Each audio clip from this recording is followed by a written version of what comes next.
रायगड महाराष्ट्रासह देश विदेशातील ताज्या बातम्या पाहण्यासाठी मॅक्स इंडिया लाईव्ह चॅनलला सबस्क्राईब करा आणि बेल आयकॉन दाबायला विसरू नका. बसा मग मध्ये मध्ये बसा बरोबर. पुढं हातीला पुढे काय सांगतो क्या पुढं अजून काय रे बाबा.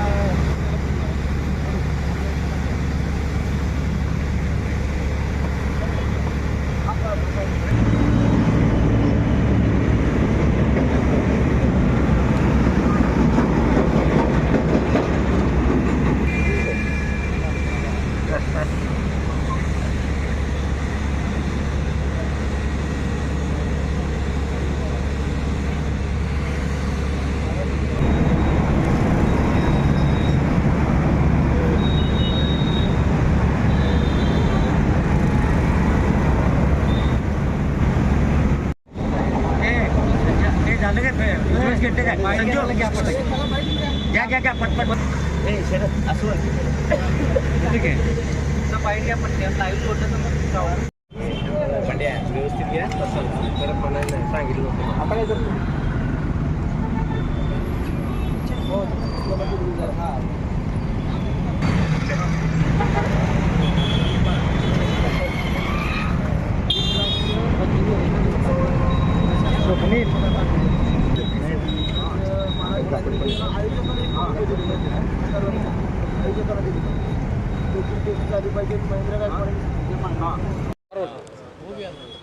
आज महाराष्ट्रामध्ये 2025 सालात जवळजवळ 4 महाराष्ट्र केसरी महाराष्ट्रामध्ये होणार आहेत.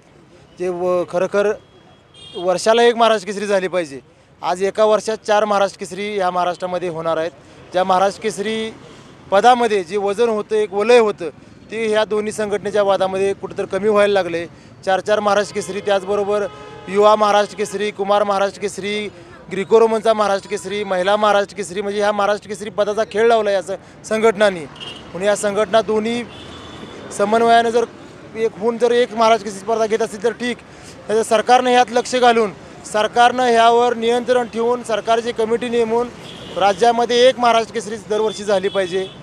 एक राज्य एक खेळ एक संघटना ही निविदा शासनानं काढली पाहिजे की जे या पद्धतीनं कुस्ती क्षेत्राला जी कीड लागलेली आहे संघटनेच्या वादाची, त्याच पद्धतीनं अनेक खेळामध्ये ही कीड लागलेली आहे. त्यामुळे शासनासाठी 5 मिनिटाचं काम आहे. एक राज्य एक खेळ एक संघटना ही निविदा काढावी. त्याच पद्धतीने महाराष्ट्र केसरी विजेत्याला आयोजकानं, सरकारनं नाही, आयोजकानं 1 कोटी रुपयाचं बक्षीस दिलं पाहिजे.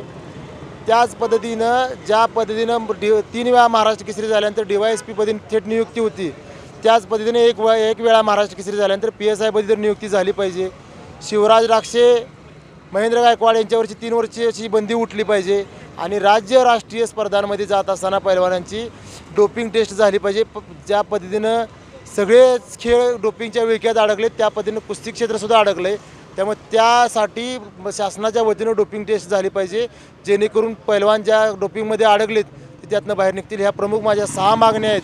मी 1 तारखेपर्यंत सरकारचं माझ्या उत्तराची मी वाट बघतो आणि मला अपेक्षा सरकारचं उत्तर मिळेल मला.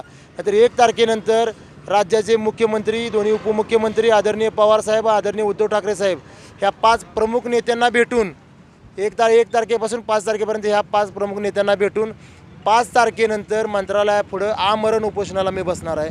कारण आज जे काही मी आज आहे ते कुस्तीमुळे आहे. ज्या कुस्तीसाठी माझा जीव जरी गेला तरी मला त्याची पर्वा नाही. त्यामुळे मी मंत्रालयापुढं 20 ते 25 महाराष्ट्र केसरी व त्यांच्या गदा घेऊन तिथं बसणार आणि हिंद केसरी घेऊन बसणार. आणि त्या हिंद केसरी महाराष्ट्र केसरीच्या गदा शासनानं जमा करून घ्याव्यात. कारण ह्या महाराष्ट्र केसरी पदाची तुम्ही किंमत तुमच्या मुळात गेलेली आहे असं मी म्हणेन स्पष्ट. आणि तुम्ही ह्या गदा जमा करून घ्या आणि आम्ही आमरण उपोषण करणार की ह्या 2 महाराष्ट्र केसरीवर तोडगा निघावा म्हणून.